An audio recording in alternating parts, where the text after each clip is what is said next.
Wait, is that you, Tyler? I couldn't recognize you with those glasses on. What are you doing here? What? Hold on a minute, Lena. How do you know him? That's because he's our CEO, right, Mr. Parker? That's funny. My name is Tyler Parker, and I'm a 25-year-old. I grew up in a very poor household, to the point where we often struggled to find food for the day. Because of our shabby clothes, my parents, my brother, and I were often ridiculed by my classmates. Especially in middle school, a classmate named Alex looked down on me and laughed crudely. My parents worked from early in the morning until late at night every day.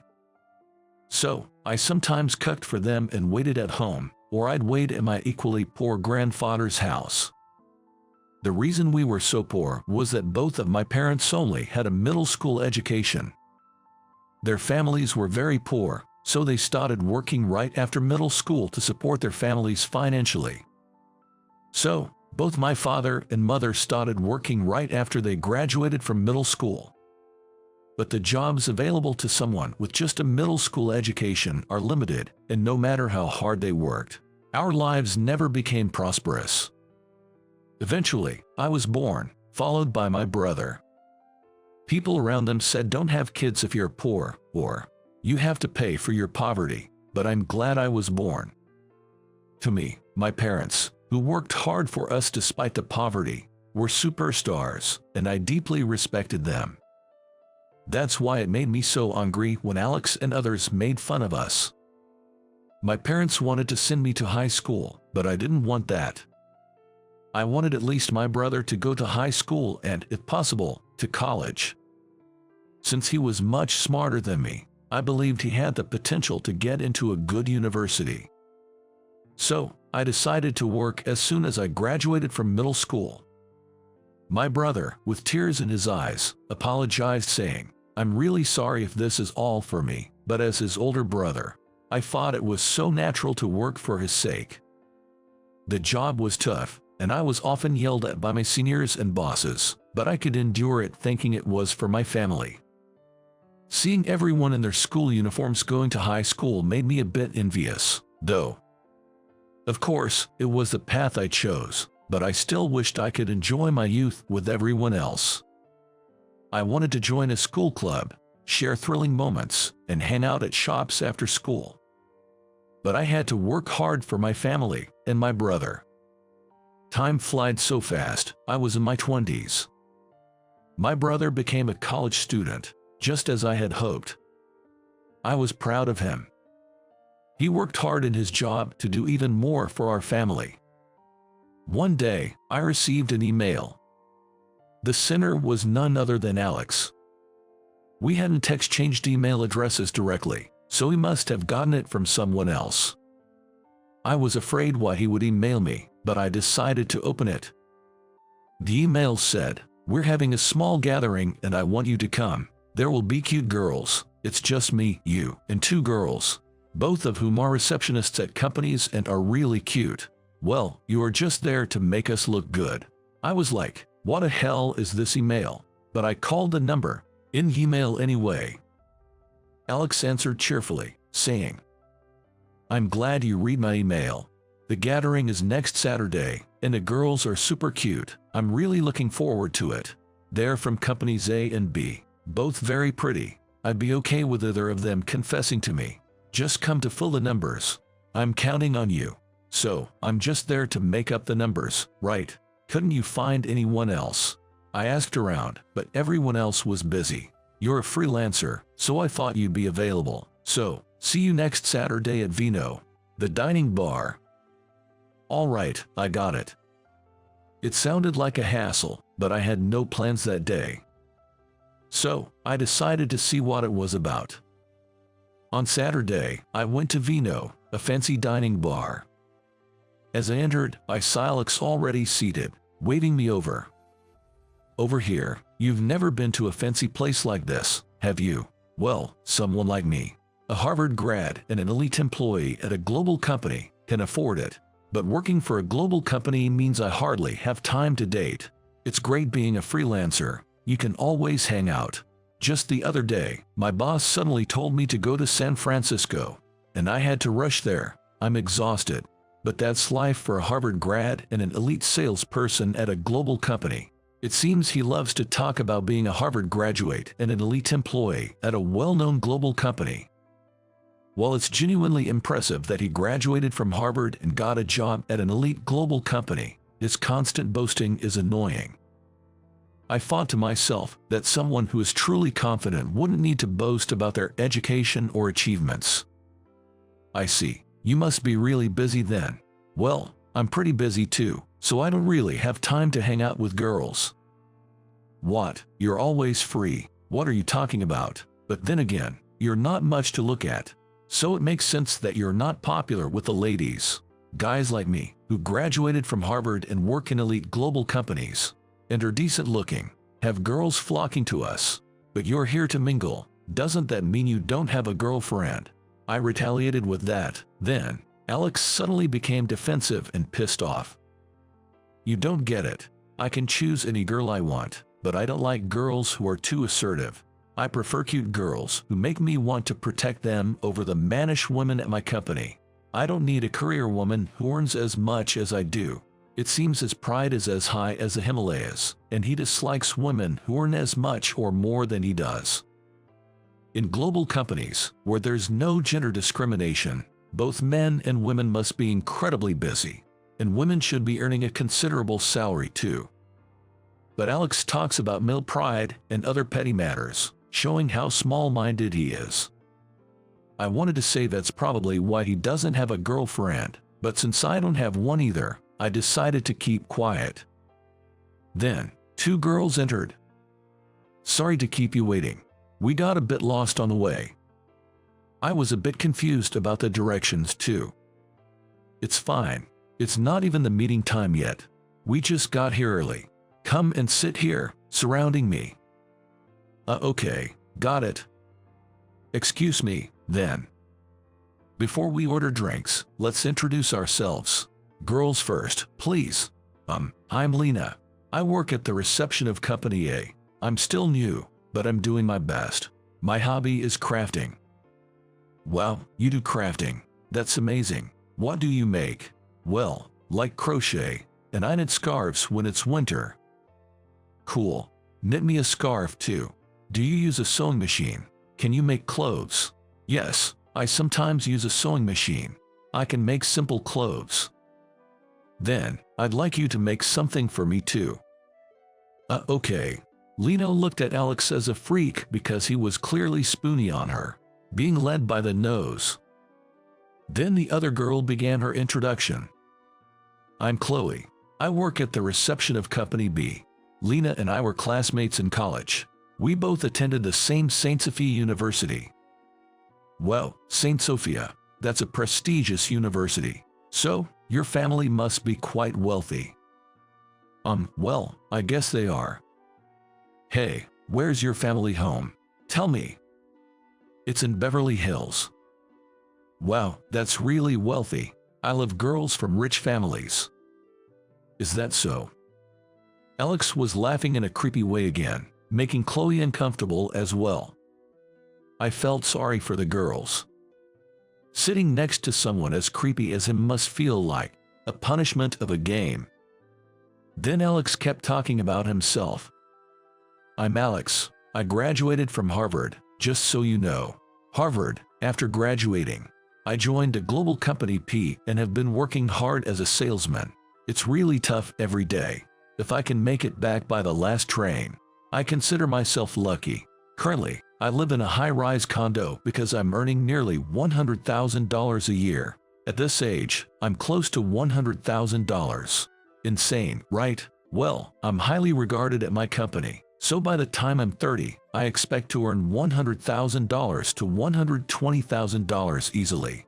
That's why I plan for my future wife to be a stay-at-home wife. With my earnings, I can afford a high-rise condo and support a housewife. No problem. After all, I'm a Harvard graduate and an elite employee at a global company. The girls seemed very disinterested in his lengthy self-promotion. They probably wanted to order drinks already. After Alex's introduction, We finally ordered some drinks. I was about to introduce myself when Alex rudely interrupted. "This is Tyler, a classmate from my middle school days, who I used to pick on, because he's just a middle school graduate and poor.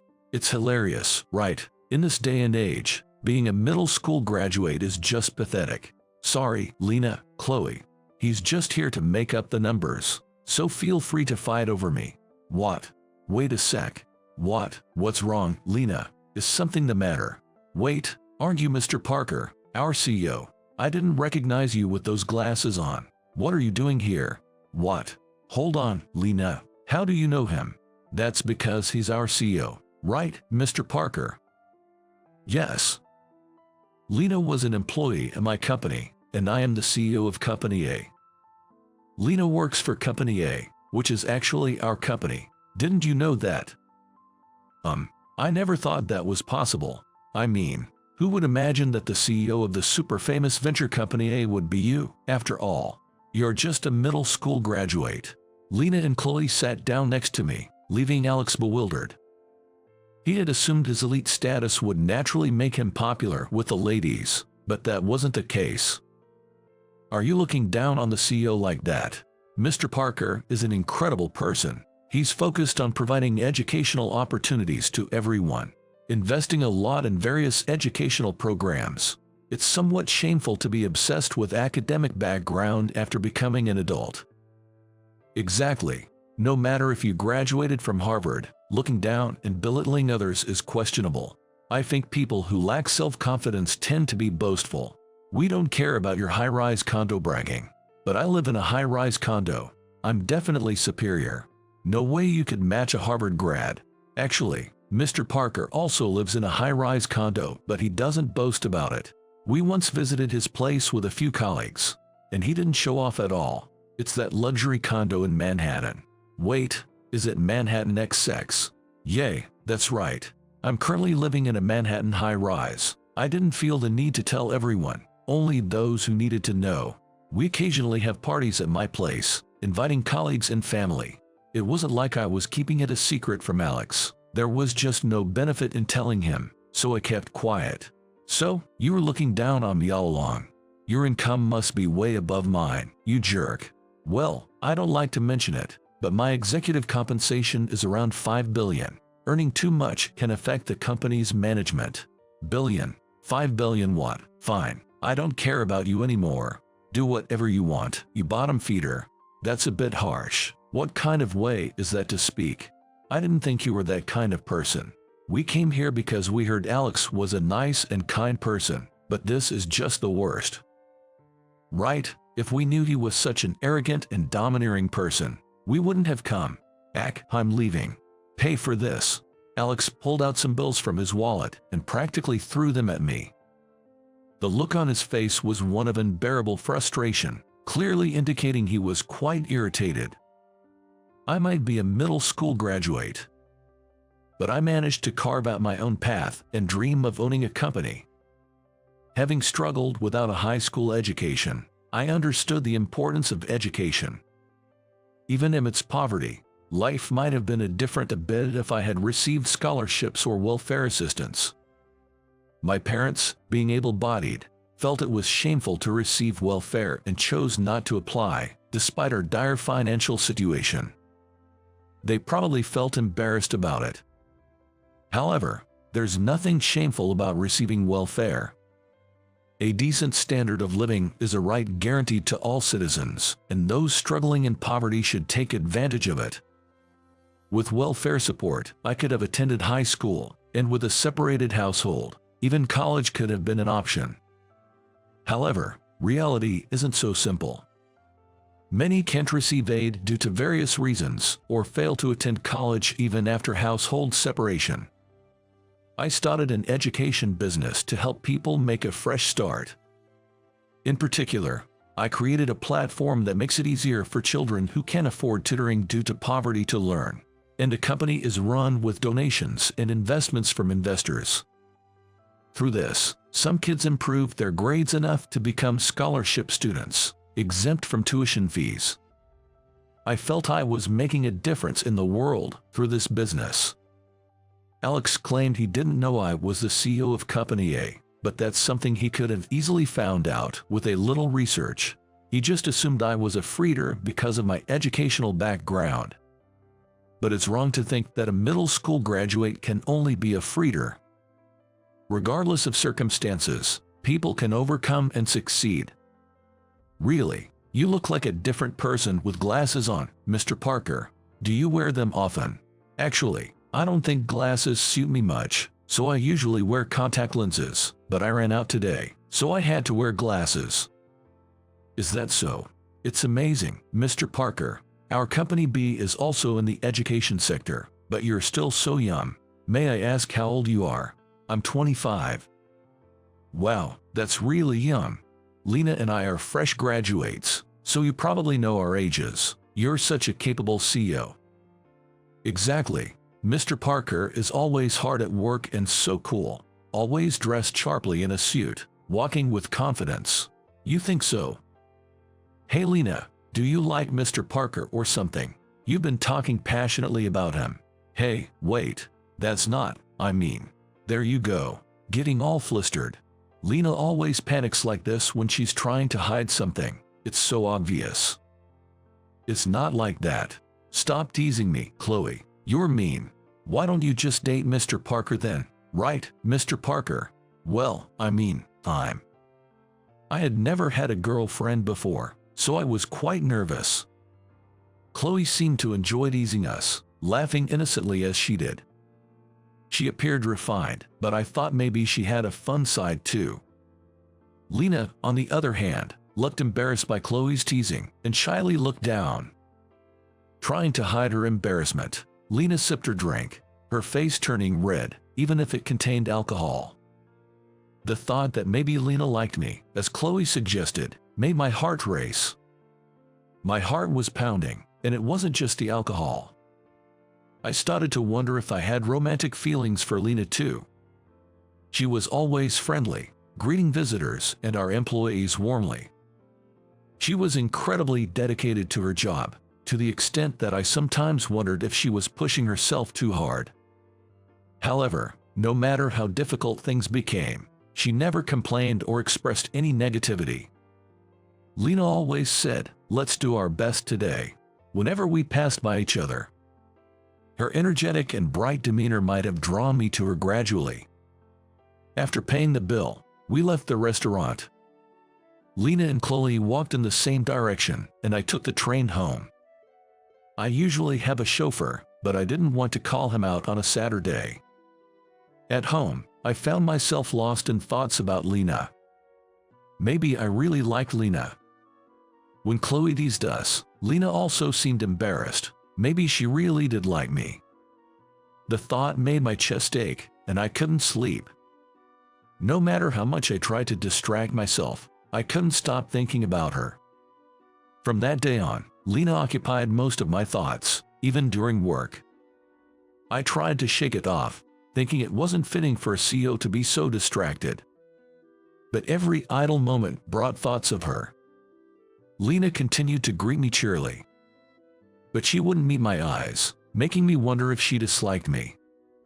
Maybe she wasn't pleased to be liked by someone like me, a middle school graduate.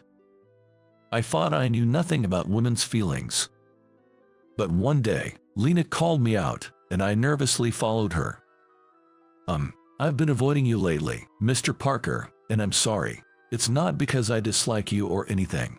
Yeah, but I thought it'd be understandable if you hated me. After all, like Alex said, I'm just a middle school graduate and nothing special.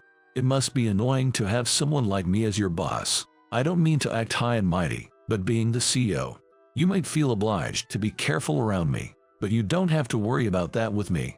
I'm just running the business and everyone has their own struggles. Lena, you're amazing for never complaining, even when you're tired. Sorry if that sounded condescending. No, that's not. Ever since Chloe teased me that day, I can't stop thinking about you, Mr. Parker. I just couldn't face you because I was too embarrassed. I'm really sorry. Wait, hold on. Does that mean you like me? Don't make me say it out loud.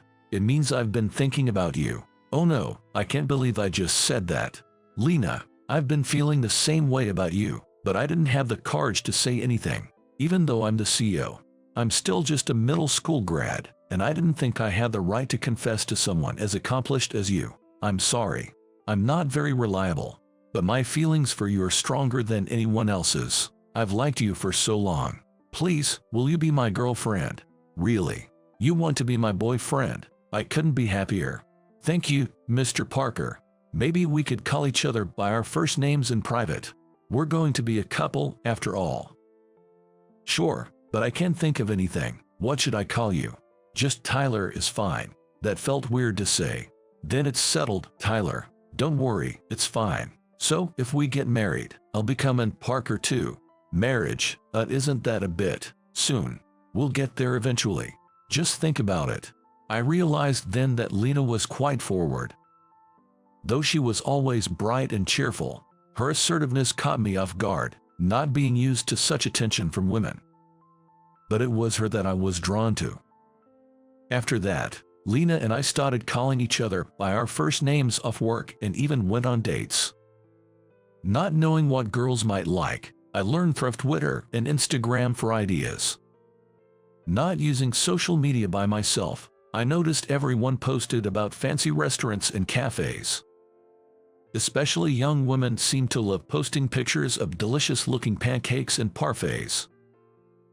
Girls do like sweets, but there are those who prefer savory. What if Lena is dieting and doesn't want sweets, but she's slender, so she probably doesn't need to diet? Despite girls often liking sweets, many are also focused on dieting. It's a bit of a contradiction, wanting to slim down, but also craving sweet and delicious treats. But it's precisely these quirks that make girls so endearing to me. Now, I'm not struggling financially, but my favorite places are still the simple diners. There's one I've been going to since middle school, known for its generous portions. Back in middle school, my family was extremely poor, so I only got to eat at that diner once. That was definitely when I received some birthday money from someone. Given our extreme poverty, we never got birthday money from family, so it must have been from a neighbor. I ran to the diner with my wallet clutched tightly in hand. There, I ate a large serving of fried chicken set meal, so delicious that it brought tears to my eyes. I had never been full before, and the kind lady at the diner let me wash dishes in exchange for the meal, so I did that for 30 minutes before heading home. Ever since becoming wealthier, I've made it a point to visit that diner frequently. Having only ever hung out in guy-dominated spots, I spent 3 hours agonizing over where to take Lena. I even questioned what I was doing to myself. Sorry to keep you waiting. Hey, Lena. I heard we were going to a fancy cafe, so I dressed up. You look great. Remember, no need for formalities when we're off work. Okay, I'll speak casually then. Do you go to cafes often, Tyler? Not really. I'm getting a bit nervous. I don't usually go to fancy places either. Really? I would have thought you're the type to frequent chic spots. Maybe not as much as you think. And so, we arrived at a cafe. It was a vegetarian cafe, which seems to be the trend these days. I'm not vegetarian, but I figured girls tend to like vegetables and fruits. Well, this place is stylish. These drinks look delicious, but it's hard to choose. This lemon and orange cocktail soda is supposed to be good. It's refreshing for summer, right? Yuzu ginger sounds nice too. The glasses are so cute. I'll go with the lemon. And is it okay if I order some food? Sure, order whatever you like. I'll have the vegan burger then. Oh, not something sweet. Actually, I'm not big on sweets. Really? Sorry, I just assumed all girls like sweets. Don't worry about it. When I was little, I got a birthday cake and tried to eat it all by myself. Ended up feeling sick, and I've been put off sweets ever since. It's kind of embarrassing. That's surprising. The thought of Lena gobbling down a cake was so unexpected that I couldn't help but laugh a little. However, this resulted in me getting a slight scolding from her. When our drinks and food arrived, Lena was enjoying her vegan burger with apparent delight.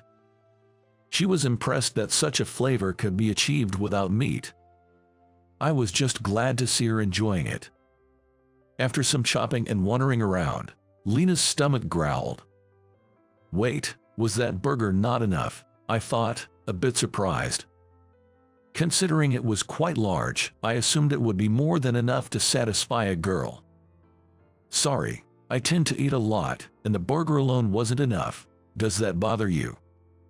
Not at all. Sorry for assuming one burger would be enough. I've never really dated anyone before. If you're up for it, I know a great place. Where is it?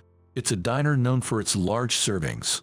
It's a bit rough around the edges, and I wasn't sure about taking you there. Yay, I love big servings. I sometimes go on solo diner tours for the largest plates. Really? I had no idea. So, I took Lena to that diner I mentioned. She devoured a huge plate of Neapolitan pasta at an incredible pace, making me think she could be a competitive eater. Some girls might worry that eating a lot could turn guys off, but I believe as long as someone enjoys their food, whether they eat a little or a lot is fine for me. Lena's way of eating was voracious yet graceful, and it was delightful to watch her enjoying her meal. A year later, we get married and held a wedding ceremony. At the wedding, Lena's best friend Chloe was in tears. According to Lena, Chloe had always been like an older sister to her since their university days, protecting Lena despite being the same age.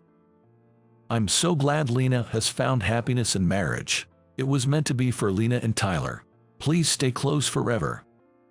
Chloe, you are crying too much. Your makeup is running. It's okay. I'll fix it later. Lena, you're a beautiful bride now. From now on, you two must support each other.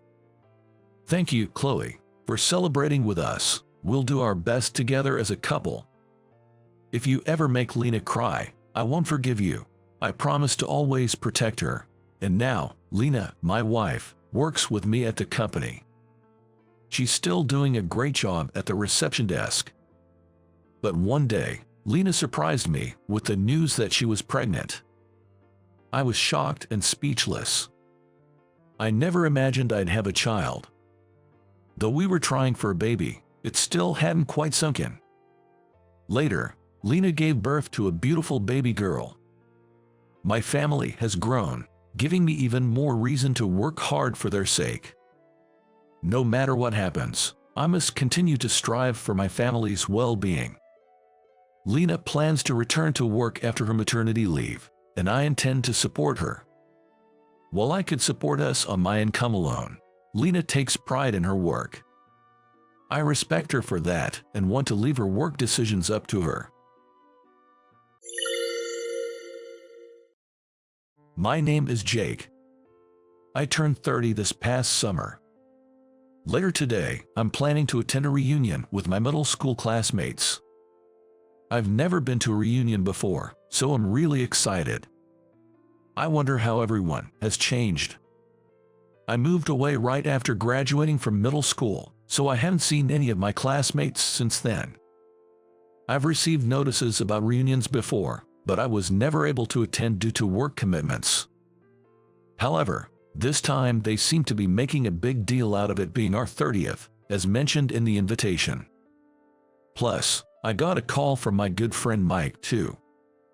Jake, you have to come to the next reunion. Everyone talks about you every time. They all want to see you. Plus, I'm organizing it this time. I've gone the extra mile to book a really nice place, so you've got to come. I haven't actually met Mike since we graduated, but he always sends me Christmas cards and gets in touch every few years. He's a really great guy. Thanks. It looks like I can make it this time. Really, I'm looking forward to it. Since Mike went out of his way to invite me and my work has finally settled down a bit, I decided that I should definitely attend this time. Looking back, my middle school years were certainly a tumultuous time. I was born in a small fishing village. There, I spent a happy childhood. My family of 4, including my parents, me, and my sister, lived by the sea. I grew up in freedom, surrounded by nature. The region had the sea, rivers, and mountains, so every day felt like an adventure. My parents ran a seafood processing plant there. They employed about 50 people.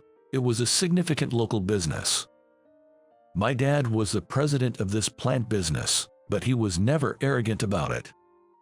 He was very approachable, and the employees felt like friends. As his son, I felt cherished by the employees.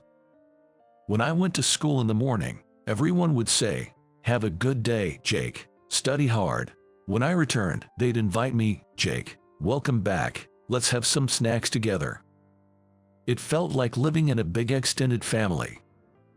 This was all thanks to my parents' popularity, but I genuinely felt well cared for by everyone around. My father worked mainly on land, handling the processing part of the business, but sometimes he'd go out on the fishing boats. You can't work with sea products without understanding the sea. It's important to see and experience everything firsthand. He always seemed happy saying this, and he often invited me along. "Jake, you coming?"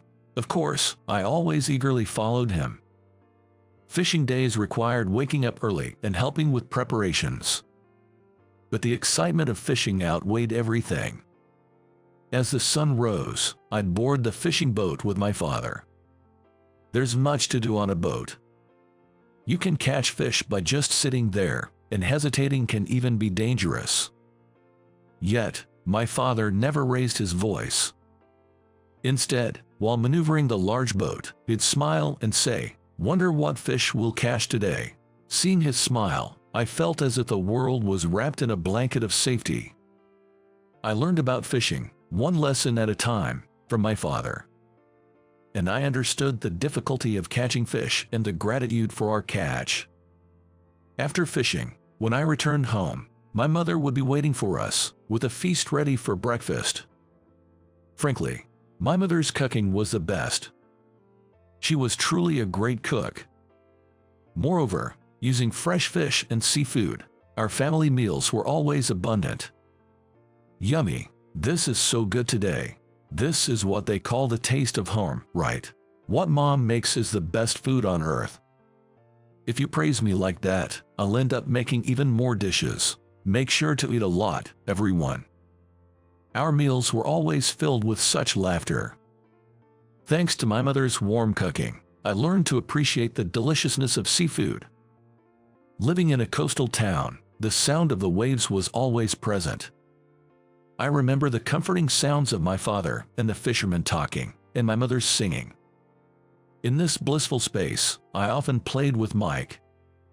We built sand castles on the beach and chased crabs near the water's edge. As the sunset dyed the sea orange, we shared our dreams for the future. "Jake, you're going to take over your dad's business and become the president, right?" "I'm not sure yet, but I want to create something even more delicious. Everything my dad makes is tasty, but I want to invent something even better." "Man, just hearing that makes me hungry. You've got to let me try it when you do." Time flew by with such carefree conversations. And when I returned home, a warm family awaited me. "Jake, I prepared this especially for you." One day, when my dad returned from work, he held a small ship model in his hand. I shouted with joy, imagining adventures sailing the uncharted seas with that ship. "Jake, you should live the life you love. The boat sailing into the future is yours alone." With my mother smiling gently, I resolved to pursue my hidden dreams. But soon, in my second year of middle school, that happiness would drastically change. Little did I know then that my father's factory would cast a dark shadow over my life. It happened one day in my second year of middle school. A day I'll never forget, when my happy days suddenly crumbled. That day, I came first in the school's relay race, and lunch was pizza, my favorite. It was supposed to be the best day. I ran home, eager to tell my parents about the relay. I planned to drop off my backpack and immediately head to the factory. But when I got home, I saw my parents, who should have been at the factory, sitting in the living room. "Huh, why aren't you at the factory today?" Well, it doesn't matter. Actually, today as I started to speak energetically, I noticed my parents looked different. Their expressions were clouded. Yet, my mother tried to smile bravely. But her eyes betrayed a sadness, as if she was carrying a heavy burden. My father let out a deep sigh, and his gaze towards me was heavy with apology. "Jake, there's something I need to tell you." Confused but sensing something was wrong from my parents' demeanor, I listened. "The thing is, our factory," my father began to explain, bit by bit. "A relative who managed a factory faced financial difficulties and accumulated a huge debt.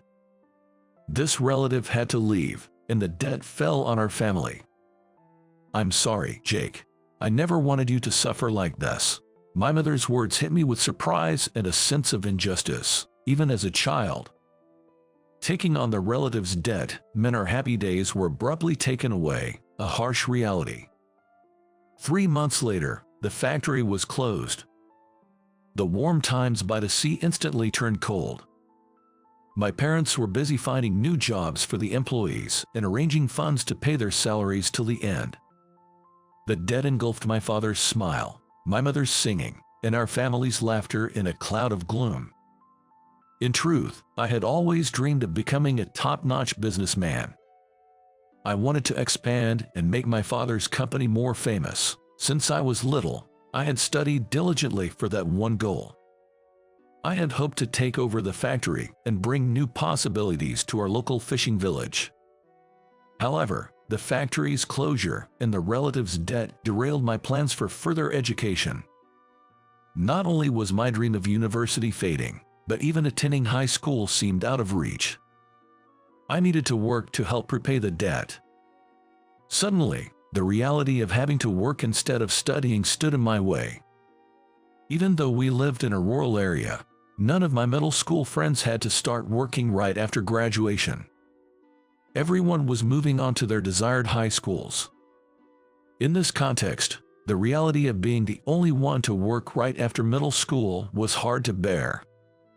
"Jake, is it true you're not going to high school?" "Yeah, I think that's what's going to happen. I want at least my sister to be able to go to high school. I'll work." "I see. I thought we could hang out in high school too, but I guess you have no choice. Stay strong, man." "Yeah, thanks." Right after my middle school graduation, our family moved out of town to a small apartment in the neighboring county. Frankly, our lives took a 180-degree turn. Life was always hard, and the days of having a full stomach were gone. With both my parents working non-stop to repay the debt, we couldn't even spend time together as a family. That's one reason why I never felt inclined to attend reunions. The town, once filled with wonderful memories, had become a place of painful experiences. Of course, being busy at work was one thing, but the hesitation to return was real. Yet, today, I felt ready to face my past. As I headed to the reunion venue, lost in thought, Mike called me. "Jake, do you know where the restaurant is? It's an Italian place called Mare. If you're not sure, just search it online. It's very popular recently. Getting a reservation there was quite a task." "Yeah, I know where it is. I may be a bit late, but I'll definitely be there." "Great, we'll be waiting. Almost everyone's coming today. They're all excited to see you, wondering how you've changed. You were quite the popular guy among us, after all." "Hey, no need to put that kind of pressure on me." Standing there, I looked at its exterior. It reminded me of a place I saw long ago. That night, I was wandering aimlessly through the town streets alone. In the new place we moved to after middle school, I knew no one. My parents were always at work, hardly ever home. Having grown up in a big family-like environment with the factory employees, those days were unbearably lonely for me. Moreover, months after graduating, I still hadn't found a job. Even in the countryside, there were hardly any job opportunities for a middle school graduate. Unable to find work and unsure of what to do, I spent my days aimlessly. It happened on a particularly lonely night. My parents hadn't returned from work, and my sister was staying at our grandmother's. As I walked through the town at night, just then, I smelled a delicious scent. Drawn by the smell, I opened the door of a restaurant and was greeted by a warm light and the delicious scent of food. "Welcome," a cheerful voice called from the back, and I turned around. I saw a kind-looking middle-aged man. He welcomed me with a bright smile, and I felt a comfort I had never experienced before. "Alone, huh? Did the smell of food bring you in?" The man who spoke to me with a kind smile was Ronald, the restaurant's owner. "No, I didn't come to eat. I'm looking for a job. Work. Well, anyway, are you hungry? I'll make something for you. Just have a seat over there," Ronald said and disappeared into the kitchen, quickly preparing something. Soon, he came out with a large plate, handed me a fork, and said, "Here, eat up." What he made for me was aquapazza. The simple yet flavorful dish, highlighting the taste of fish, amazed me from the first bite. Moreover, since moving to this town, I rarely had the chance to eat a warm meal. My mother, who worked nights, would leave food, but it was always cold by the time I ate. The piping hot dish, with its pronounced garlic flavor, captivated me instantly. As I eagerly devoured the aquapazza, Ronald smiled and said, "You're looking for a job, right? How about working here? We're short-staffed at the moment." He extended a friendly smile and offered his hand. Surprised, I instinctively shook his hand. I felt a comforting warmth from Ronald's grasp. "What's your name?" "Ah, Jake." "Jake, somehow, your face seems familiar. Oh, aren't you the son of the guy who ran the seafood processing plant?"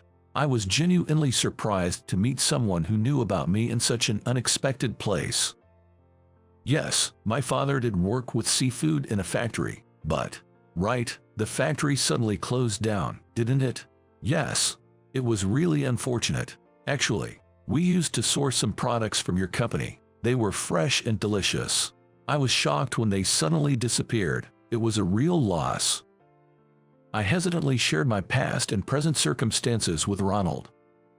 I told him everything about giving up my dream of further studies to work right after middle school, the factory closure, and the relative's debt issue. Ronald listened intently to my story, his face filled with sympathy and understanding. "So, you decided to work instead of going to high school. That's not an easy decision. You're really commendable." For the first time, I felt like someone else understood my situation, and it eased my loneliness. Ronald's words lit a new hope in my heart. "You're not just looking for any job, are you? You have a dream, right?" Ronald asked, and I nodded honestly. I shared my passions and hopes for the future, which I had kept to myself until then. Ronald listened with a deeply moved expression and then made a surprising suggestion. "Why don't you work here? You can also learn about restaurant management. I might be able to help you achieve your dream." His words filled me with excitement and gratitude. Ronald's kindness and understanding were a lifeline for me.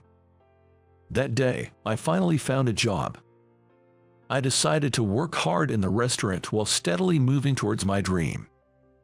Standing in front of the reunion venue, I reminisced about that fateful day. After a moment of reflection, I opened the door to the restaurant.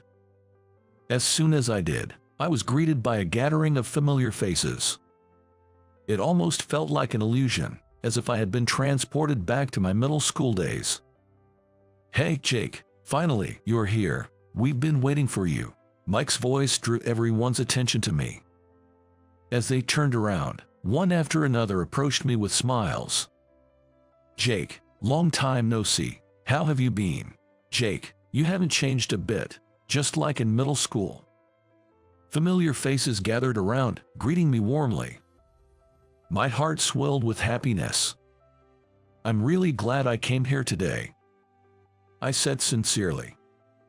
However, amidst the crowd, one man was glaring at me with evident displeasure. He was occasionally clicking his tongue. It was Tom. He was someone I've known since elementary school who, for some reason, had always seen me as a rival. Probably it was because I had slightly better grades than him. Tom had been attending tutoring since elementary school, rare for a rural kid. He was probably frustrated that he couldn't beat me in test scores. More than a decade later, his hostility towards me was still apparent. Tom looked at me coldly and deliberately spoke loud enough for everyone to hear. "Look, Jake is here. Isn't he a middle school dropout? It's surprising he has the nerve to show up at a reunion like this," Tom said loudly, making sure everyone could hear him as he pointed at me. The crowd momentarily showed expressions of surprise, but some sneered upon hearing Tom's words. "Hey, Jake, what's it like being a dropout? I can imagine not going to high school or college. I mean, I graduated from a prestigious private university and work at a top bank, so it's hard to relate to a dropout's life. Our worlds are just so different." Tom approached me with a self-satisfied smile, proud of his own words. I was a bit taken aback but decided to respond calmly. The elite world must have its own challenges, right? With quotas and office politics. Tom let out an exaggerated sigh and said with a sneer, "Of course, there are. The elite have their own problems, but you'll never understand that, will you, Jake? Maybe so. Everyone has their struggles. I have mine too, but I take pride in my work now, including the lessons I've learned from my past experiences." Tom's smirk grew wider at my words. "Pride? What do you mean? What could a dropout like you possibly take pride in?" Some of Tom's friends nearby nodded in agreement with him. They were looking down on me with disdain. I hesitated for a moment but decided to stick to my beliefs. I'm living a fulfilling life. Sure, I've faced financial hardships, but they've shaped who I am today. After all, it's not about being an elite or not. Everyone has their own path in life. Tom seemed displeased by my response. His face showed discomfort as he continued to glare at me. Suddenly, he came up with something, his look disdainful. "Why are you even here? Shouldn't someone who only finished middle school stick to their own kind?" I remained calm in my response. "This is a reunion for all of us, right? I'm just here to enjoy it like everyone else." Tom then laughed mockingly. "A reunion is for elites, right? With someone like you here, a middle school dropout, it ruins the whole vibe." He exaggerated his laughter, looking down on me and signaling to those around us. The group returned his smile, seemingly following his lead. "Why do you look down on me so much, Tom? Even if I were an elite, I wouldn't want to be someone who looks down on others like you do." Tom, looking smug, replied, "Success in the elite world is for the chosen few. People like you, from the lower ranks, trying to challenge it is just laughable." His words about treating people as being on the bottom rung made me furious. But I decided to respond calmly, containing my anger. Whatever form it may take, success is the result of individual effort and conviction, right? There's no need to look down on others just because you're an elite. Tom scoffed and raised his voice to the others. "Elites are the chosen ones, the successful. That's why people like us can't be understood by those at the bottom." His words spread among the others, creating a tense atmosphere. Indeed, I was the only one there who had only finished up to middle school. I suddenly felt isolated. But I was determined not to lose my pride. I chose to remain silent. This strategy seemed to work. My silence highlighted Tom's unpleasant nature, and in contrast, my dignified attitude made a different impression on everyone. Tom seemed to sense that the reunion's atmosphere was turning against him.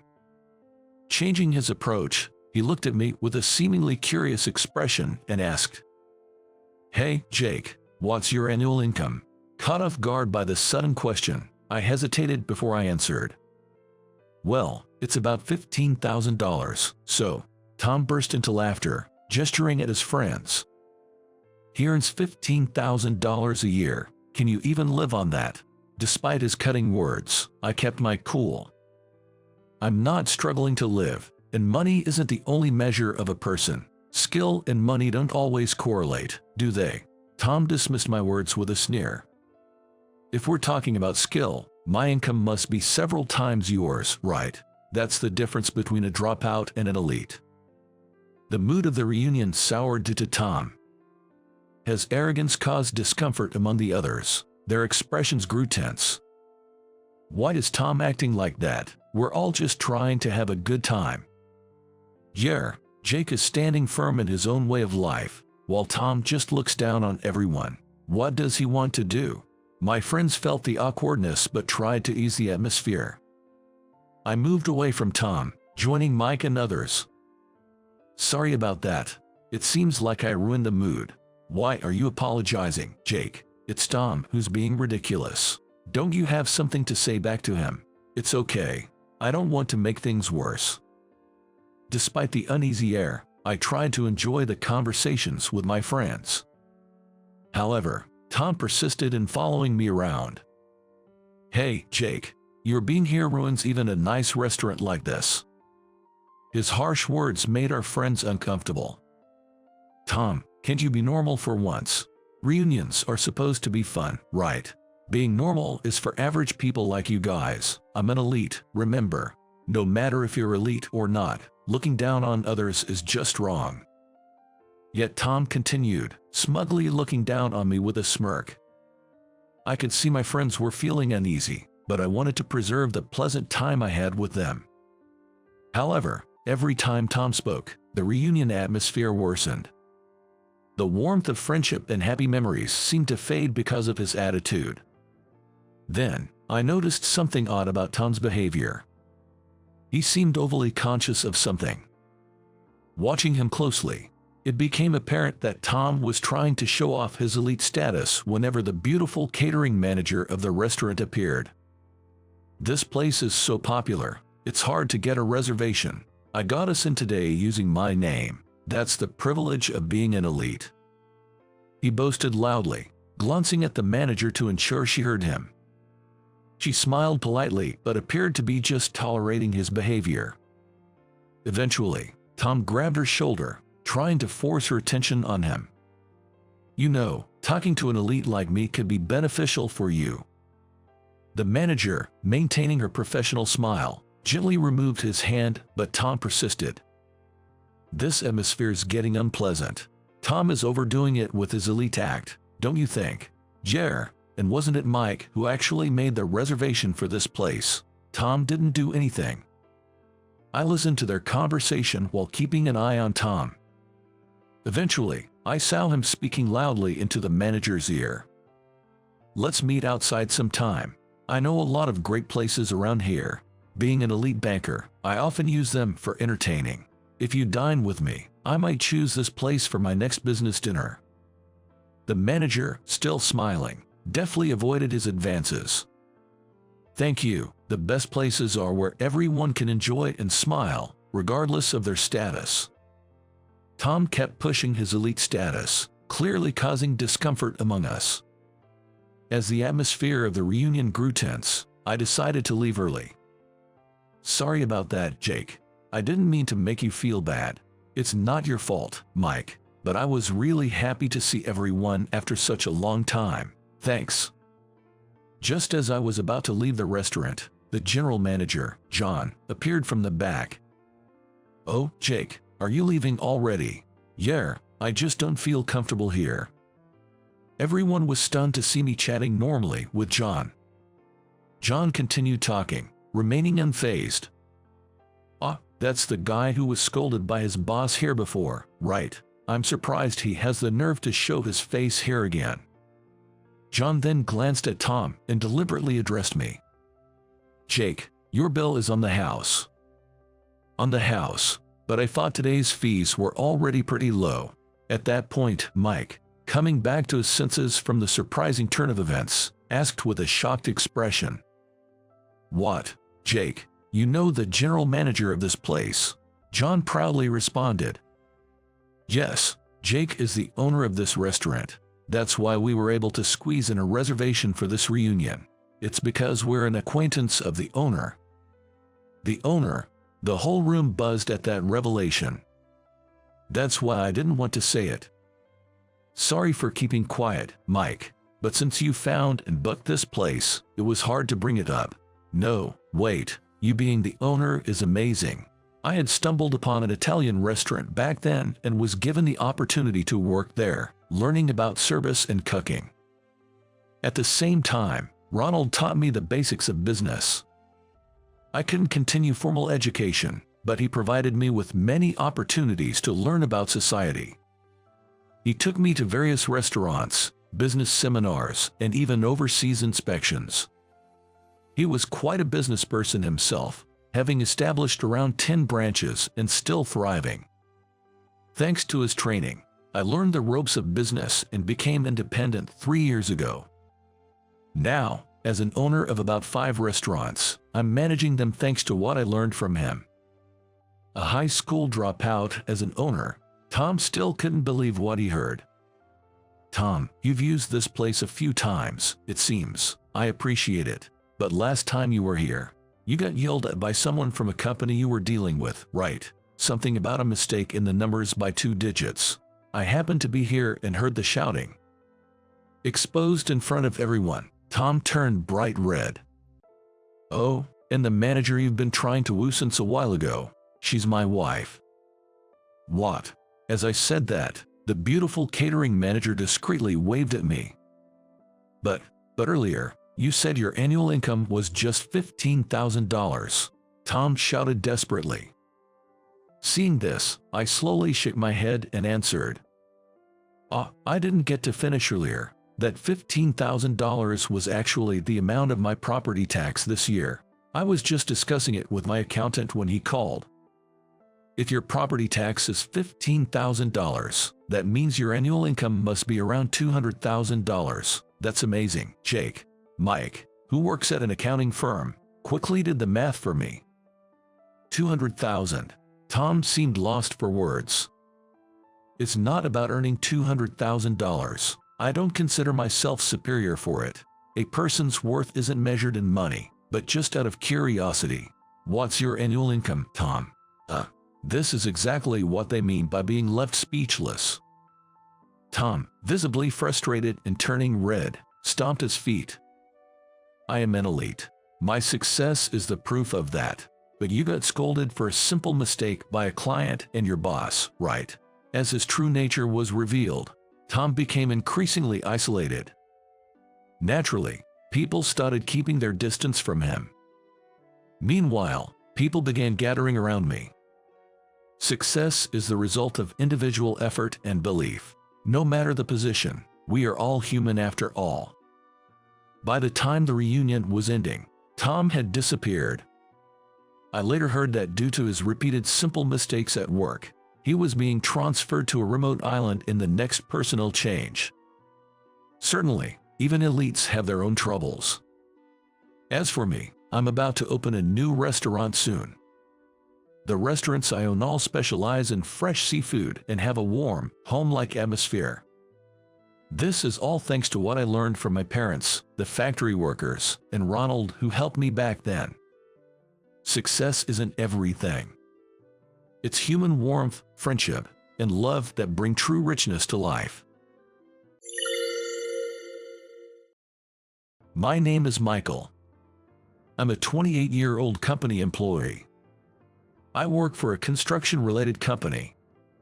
Since I joined this company right after graduating from high school, my career spans over 10 years now. Despite that, perhaps because I've been so engrossed in my work, these 10 years have flown by in the blink of an eye. I love my current job. That's because I have a dream I want to fulfill through my work. My dream is to become a top-notch architect and to build a house for my family. I love my family as much as, if not more than, my job. My family of 5, including my parents, younger brother, and younger sister, has always faced hardships together and supported each other. That's where I've always wanted to build a dream house for such a family, one that's comfortable, spacious, and relaxing. To put it bluntly, my family was quite poor. The 5 of us lived in a cramped, run-down apartment having only 2 bedrooms where we huddled together. In such a house, I never had my own room growing up, let alone my own desk. I was raised in a home where you would always see someone else no matter where you were. Moreover, our poverty was quite severe. We never had our water cut off, but there were times when we couldn't pay the electricity bill, and it would be cut off, and the gas was often shut off as well. Not being able to use hot water showers in the dead of winter is something I still remember as hellish. Yet, our home was always bright. Both my parents believed in living happily even if we were poor, and even when we shared the little food we had, they made it fun. That's why I've never resented my parents for our poverty. On the contrary, I'm only grateful to my parents for raising us even in such circumstances. The main reason our family was poor was that my father had always been frail and couldn't work long hours. Due to his chronic illness, he found it hard to work a full day and often had to quit jobs soon after starting due to his health. As a result, he struggled to find stable employment. In his place, my mother worked. Unlike my father, my mother was healthy and robust, and she firmly believed that those who can work should work. There's no rule that only fathers have to work, and took it upon herself to earn the income instead, considering it perfectly natural. However, in our family, with me being the eldest of 3 children, my mother played the triple role of childcare, housework, and work from dawn till dusk, always operating at full capacity, as far as I can remember. Moreover, she often had to take care of my father as well, so she couldn't become a full-time employee. She couldn't predict when my father might become ill, so she had to choose jobs that allowed for flexible hours. Moreover, my father's medical expenses were astonishingly high. That further exacerbated our family's constant lack of money. Still, without a single complaint, my mother encouraged our family, while running between 3 part-time jobs, supporting the household, taking care of my father, and raising us. That's why we think we can never turn our backs on our mother in this lifetime. Thanks to her, despite being poor and having a sick father, I never felt dissatisfied with my family. The only thing I often wished for was a slightly larger house. If we had just one more room where Dad could rest properly, he might be able to rest his body more. After all, right now, he's sleeping right next to where everyone's eating, so he can't possibly sleep peacefully. I wish my sister had a room where she could concentrate on her studies. She loves books so much. I want to give her the chance to study more. Always thinking this way, I happened to learn about the profession of an architect one day by chance. And it wouldn't be an exaggeration to say that moment changed my life. It was while I was waiting for a friend in the high school library, flipping through a book that caught my eye by chance. I picked up that book purely by coincidence.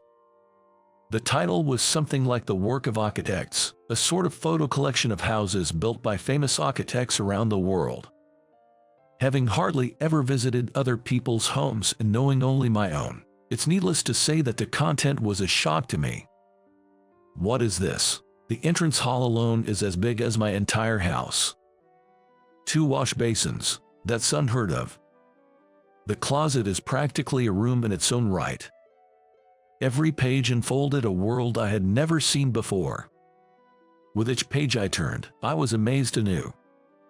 Layouts, furnishings, and numerous rooms I had never seen before kept appearing one after another. And there were interviews with the architects who designed those homes. I designed a home where everyone can live happily. I designed a home where the family naturally gathers. I tried to create a home where you can relax as if you were in a hotel. Such comments captivated me. And suddenly, I felt a strong desire to build such homes. I wanted to build a spacious home where my family could live comfortably. This was the moment I decided to become an architect. I caught my teachers and bombarded them with questions about how to become someone who builds houses. Mr. Parker, I want to be someone who builds big houses. How can I become one? I had been rather laid back until then, so I think Mr. Parker was quite surprised when I suddenly started talking about my future dreams. Yet, he kindly listened to my questions. I learned that there are various jobs involved in house building, including designing the house, actually constructing it, and selling it. With that knowledge, I decided to become someone who designs. An architect, that is. The simplest and most effective way to become an architect was to go to a university and study in an architecture department. Graduating would at least qualify me to take the exam. However, there was a problem for me. I couldn't afford to go to university in the first place. My family's finances were always in a state of emergency, especially dire at the time. My father's illness had worsened, and we were receiving astronomical medical bills every month due to his continuous hospitalizations. Even attending a public high school was a stretch for us, something I fully understood. And I had a younger sister and a brother. My sister was quiet but good at studying, and I hoped to send her to university if possible. My brother was athletically gifted, and I wanted him to continue playing soccer. Money was already tight, and there were going to be more expenses for the younger too. In such circumstances, it was unthinkable for me, who had no particular talent, to ask to go to university. So I decided to get a job immediately after graduating high school. But my mother knew I had been secretly looking at architecture magazines and seemed to have a sense of what I wanted to do. "Michael, don't you really want to go to university?" I can still take on more part-time jobs. You'll need to take out student loans too, but if you want to go to university, you can." She even said things like that. But I shook my head to my mother's words. "It's okay. I can definitely achieve what I want to do while working." My mother suggested university several more times, but I steadfastly refused each time. I joined a mid-tier general contractor company. Originally, the company didn't hire high school graduates as new employees, but Mr. Parker from my high school, who knew about my dream, went out of his way to visit the company and ask them to hire me. It's not a big deal to go and ask for a favor if you have finally found your dream, Mr. Parker said with a smile, then added seriously. You don't have to go to university to become an architect. Work at this company for the first 10 years. Once you've accumulated enough practical experience, you'll be eligible to take the exam. In the meantime, study about construction and architecture more diligently than anyone else. You can do it. Go for it. Even though Mr. Parker wasn't my homeroom teacher, he encouraged me like this. He might have simply sympathized with my family situation, but I believed in his words and vowed to work hard to build my dream house someday. My first assignment was what you might call field work. All my colleagues who had graduated from university were assigned to the head office. Only I, a high school graduate, was sent to the field. Having assumed I would be wearing a suit and working with a computer, my expectations were immediately subverted when I started the job. Instead of a suit, I wore work clothes, carried heavy materials, did tasks akin to security work, ran errands for my seniors, completely different from the job I had imagined. Every day after work, I was drenched in sweat, and my work clothes were covered in dirt. Even for someone like me who doesn't usually sweat the small stuff, commuting on the train in work clothes among businessmen in suits was indeed tough. And because I was new to everything, I often got yelled at by my seniors, and there were countless times I had to grit my teeth and hold back tears. Hey, Michael, what are you doing? You can't just leave materials there, they'll get ruined. Use your brain a bit. Michael, move all these iron pipes over there. You're skipping lunch until you're done. Despite the unreasonable demands, I endured and dedicated myself to the job. Because I had my family at home, I was able to keep going. With the sole intention of one day giving my family a big house, I worked tirelessly. Eventually, my attitude began to be appreciated, and my seniors started to teach me the intricacies of the job. It seemed that my dedication to working for my family had become well known, Hey, Michael, it's payday today, so you can knock off early.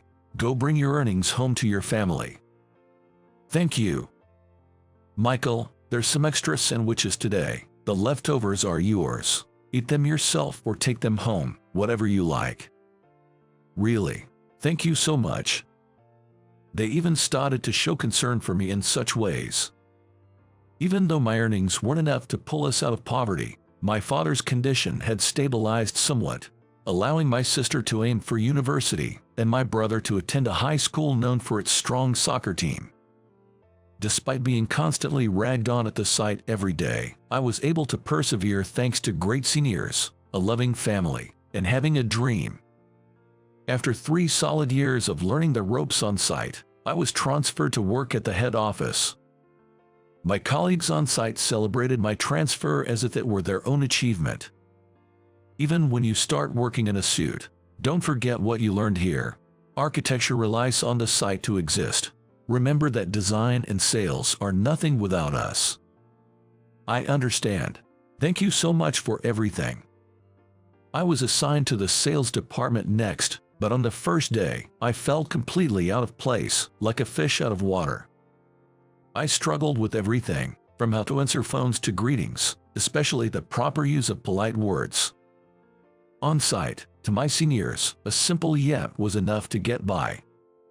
But in an office job, nobody says yep. I was bewildered by the sudden shift from physical labor to almost exclusively sitting at a computer. Moreover, my colleagues were all university graduates, people who looked like they'd never do field work in their lives. Some already had their architect licenses, and I, without even the qualifications to take the exam, couldn't help feeling inferior. If only I could have gone to university. Though it was unavoidable, I felt the injustice of having to take the long way around and envied my university-educated colleagues, leading to some dark days. But with my heart set on realizing my dream, I persevered through gritted teeth. Then one day, as I was leaving for work in the morning, I found a letter in the mailbox. I usually didn't pay much attention to mail, but this one was sticking out halfway, so I picked it up out of curiosity. It was a letter from an unknown sender. Feeling suspicious, I opened the letter. It contained a strange message. Dear Michael, the day your dream comes true is drawing near. I read the letter over and over, trying to understand its meaning. But no matter how much I thought about it, I couldn't figure out who sent it or what dream it referred to. Yet, that letter somehow planted a small seed of hope in my heart. From that day on, I looked forward to going to work.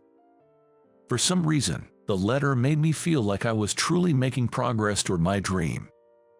Without any concrete reason, but feeling this way, my feelings of inferiority naturally faded away. I even began to enjoy conversations with my coworkers.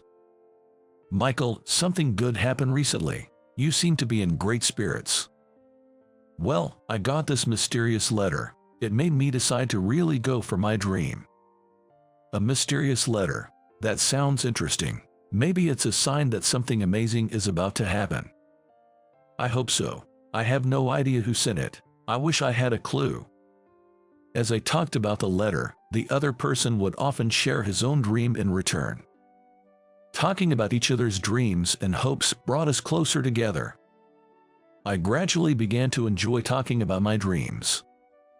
Encouraged by the mysterious words of the letter, I felt compelled to take the necessary steps toward making my dreams come true.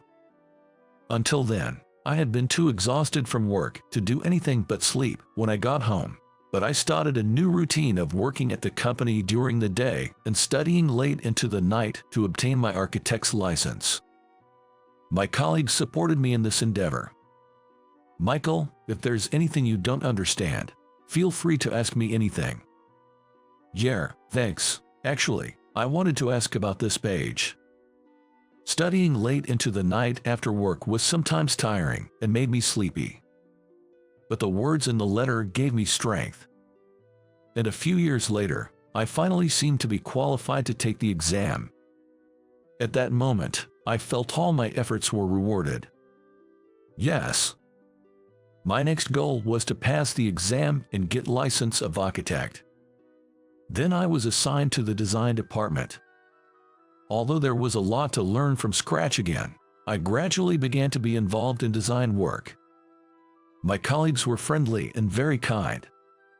Most of them held an architect's license, making conversations with them enjoyable. "Michael, you're aiming to get an architect license next, right?" "Yeah, now that it's come to this, I'm determined to get the architect license." "I believe you can do it, Michael. We're all supporting you, so keep at it." I continued to study hard while working. Of course, it was for my family. My mother, who worked from morning till night even after turning 60, my father, who lived brightly despite his recurring illnesses, my sister, my brother, and there was one more family member for me. My wife, Jessica. I married Jessica not long after I was transferred to the design department. I had been dating Jessica since my days working on site, and she, with her cheerful and kind nature, had always supported me. Wearing a suit to work doesn't make you great. You, who work hard, are really cool. I couldn't afford to live alone and had always lived with my family, but Jessica understood my family situation and background. Not everyone can start working for their family right after high school graduation. Educational background doesn't matter. "Michael, you're an amazing person." Jessica would come to our cramped apartment to fold laundry and willingly take care of my father when my mother couldn't leave her work.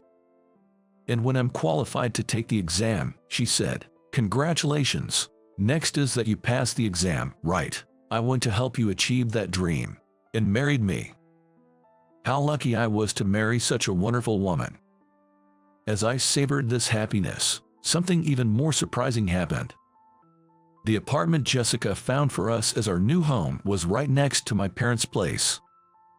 The apartment had become even more rundown over the years, so it seems we were able to rent it easily. We don't need to live extravagantly just because we're newlyweds. Plus, it's reassuring to have your family close by. Jessica quickly became close with my family, and my sister and brother became as fond of her as if she were their real sister. With a wonderful family and a fulfilling job, I was truly a blessed man. But I was not so fortunate with my boss. The head of the design department, Daniel, was particularly hard on me from the beginning. I remember when I was first assigned, he said in front of me, "What's HR thinking? Bringing in a high school graduate. He won't be of any use," making it clear he had it out for me. Daniel believed that academic credentials were everything and seemed to thoroughly look down on me for being a high school graduate. One day, Daniel was irritated about something that hadn't gone well. Noticing me, he approached with a smirk. "Michael, I hear you have experience on construction sites. Wouldn't that suit you better as a high school graduate? Academic background is important for an architect. This job is simply beyond you." As I couldn't say a word, he suddenly seemed to have an idea. "All right, let's give it a try. I'll add you to the design team for a new project. I'll give you a chance to improve your skills, so do your best." I thanked Daniel for his words, not realizing his face was twisted with malice. This project was a big one that even Daniel was involved in, essentially a make or break for the company. Excited to finally be involved in a project, I rushed home to tell Jessica all about it. I've finally been recognized as a full-fledged member. Jessica was as happy for me as if it were her own achievement. "Congratulations. Do your best." However, my joy was cruelly betrayed. The tasks assigned to me on that team were frankly nothing more than menial chores. Copying documents for meetings, arranging for coffee and lunches, organizing transportation. I thought I had finally taken a step towards a new path, but it seems Daniel had no such intentions. He just wanted to bask in a sense of superiority by having me, the errand boy, around. In meetings with people from other companies, Daniel would deliberately point out my mistakes, berate me, and smirk, making me hold back tears of frustration time and again. "Hey, Michael, This document is missing a crucial page. Can't high school graduates even make copies properly? Hey, Michael. Who wants to eat fried food in the middle of a meeting? Think about the attendees' preferences. Even a high school graduate has a brain, right? The documents Daniel had given me were already missing a page from the start, and it was Daniel who had instructed me to order the fried food special lunch. But pointing that out would only lead to harsher treatment from him, which was clear as day. So, I couldn't tell anyone the truth and just had to swallow my pride. Well, there was one person who would listen to my complaints. My wife, Jessica. Jessica had an enveloping aura about her, and I found myself telling her about everything that happened at work every night. Michael, you sound just like a little boy. Even as she said this, Jessica would listen attentively to my stories. Maybe I was drawn to her maternal nature. As a child, with my mother often away at work, I had no one to share my daily experiences with. So perhaps I was overly dependent on Jessica.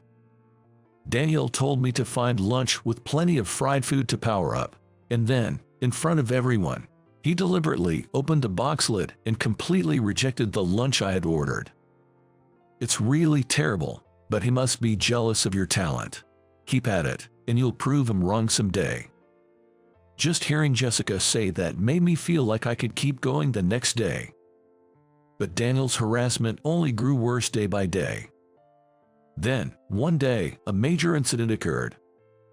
That day, there was a significant meeting for the project at our company. Other companies involved in the project were also gathering, so I remember the morning being particularly hectic. As usual, I was swamped with menial tasks, setting up the meeting room, preparing documents, and arranging various small details. Especially since Daniel had suddenly decided to change some documents at the last minute, adding to the chaos. Finally, when the preparations were done and we were just waiting for the members to arrive, I noticed something was amiss. The paper bag I had placed on my desk had vanished into thin air.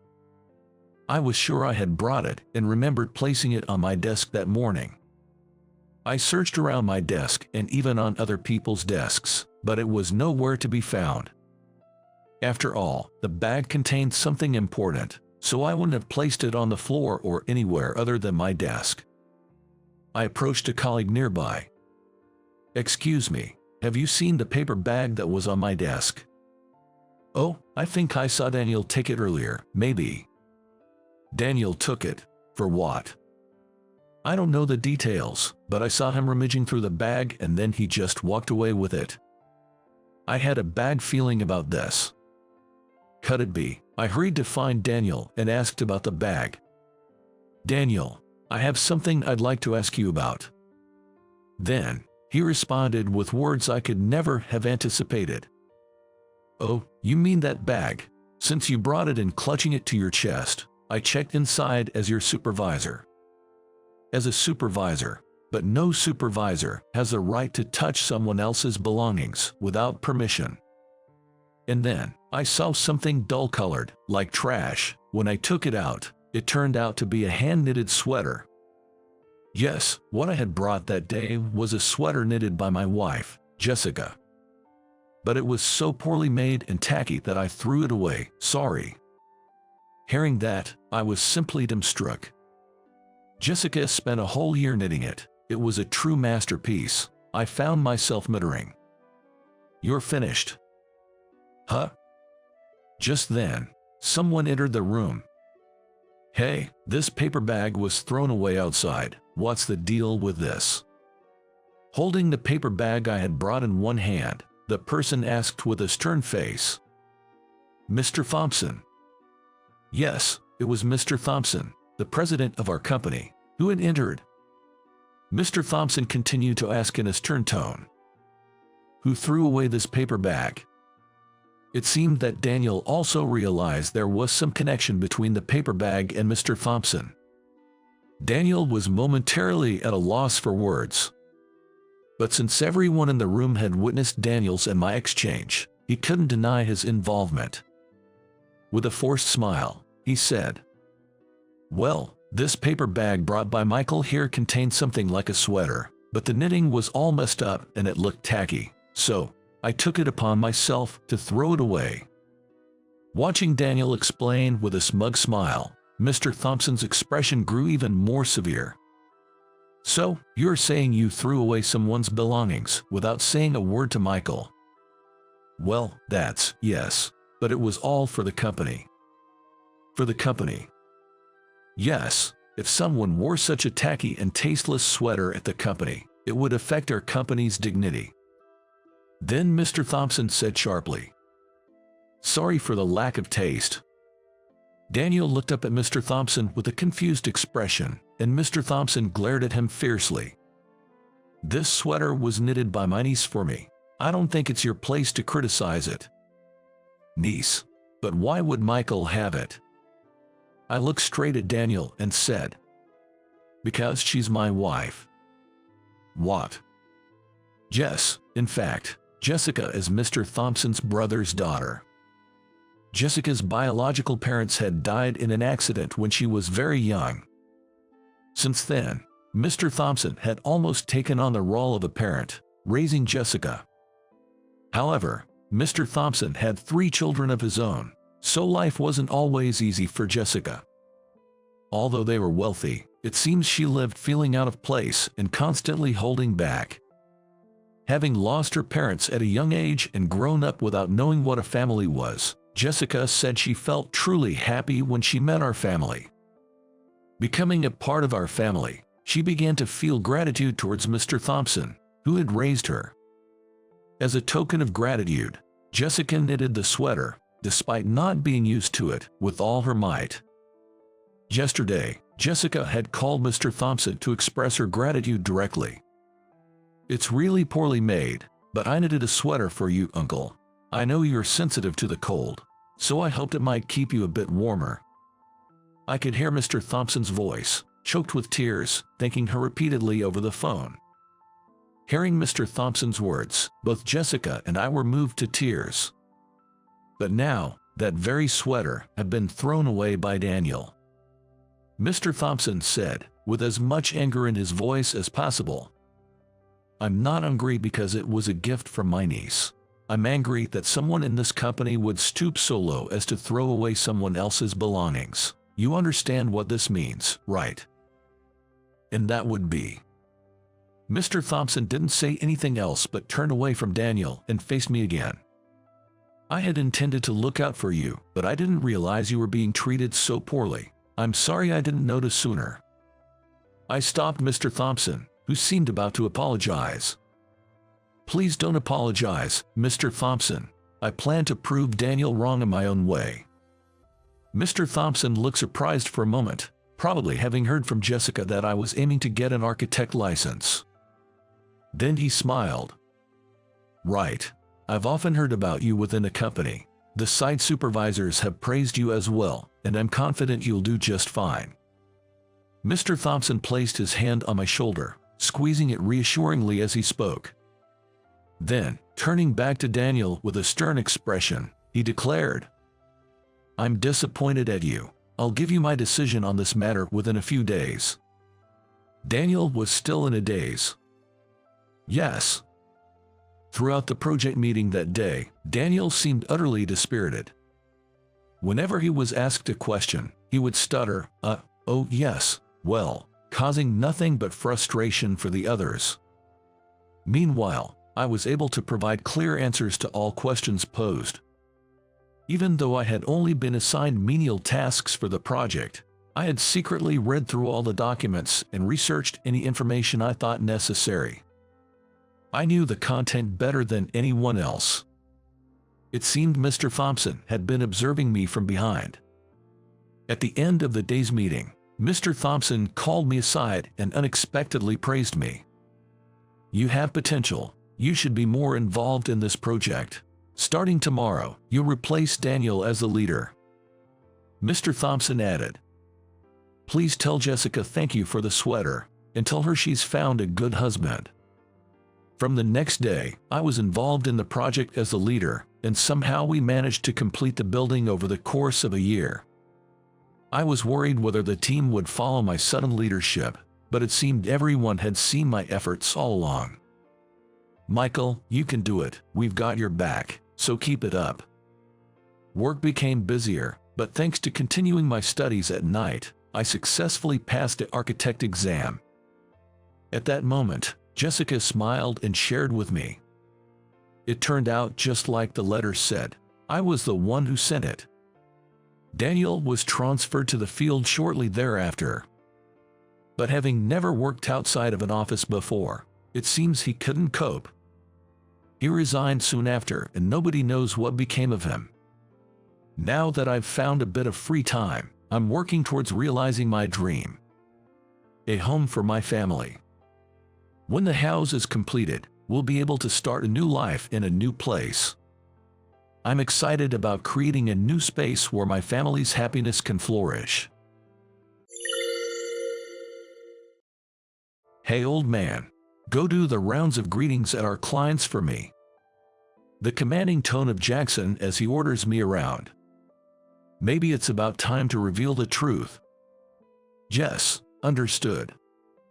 I nodded with a smile. Jackson seemed to lose interest in me quickly, but those around us watched me warily. Even to them, I directed a smile, causing them to flinch. Such rude people.